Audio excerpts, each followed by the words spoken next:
New at 6, state policymakers considering what's behind a growing gap between students of color and teachers of color. Mary Jo Oler reports on what a nonpartisan group found in its research, including some possible solutions. Tuesday morning, a Wisconsin subcommittee on education and economic development discussed ways to increase diversity among K-12 teachers.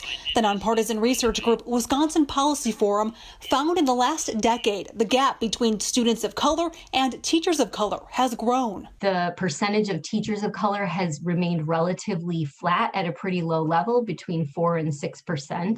But the percentage of students of color has widened pretty significantly from about 24% to 30%. In a March report, the forum's researchers interviewed Wisconsin teachers and school and district leaders, among others, in education. They found several barriers along the pipeline, including high cost and lack of financial assistance, licensure testing requirements, and a lack of adequate training for classroom realities.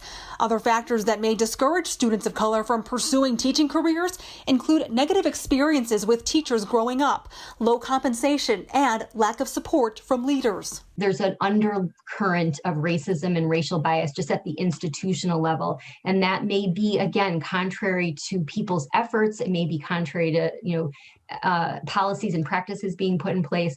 But teachers did feel like many of the institutions where they worked made it hard for them. Some committee members shared their own experiences. Eve Hall is a former teacher. I know that depending on the kind of personality that you have, and if you are a teacher of color in a school that is predominantly white, it can be a rough place and it can be very, very discouraging. While there are ongoing efforts to address this growing disparity, researchers say state policy could boost those endeavors, like targeting state investments and more flexibility while maintaining rigor in teacher preparation.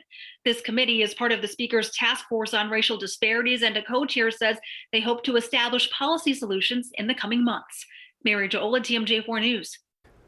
Mary Jo, thanks. We dug even deeper into that Wisconsin Policy Forum report Mary Jo mentioned. One of the items that came out of it was the lack of financial support for the Minority Teacher Loan Program in Wisconsin. In 2013-2014, that program handed out nearly $160,000 to people. But in 2017-2018, it dropped to just one award for $10,000. The report says data for the most recent years is not available.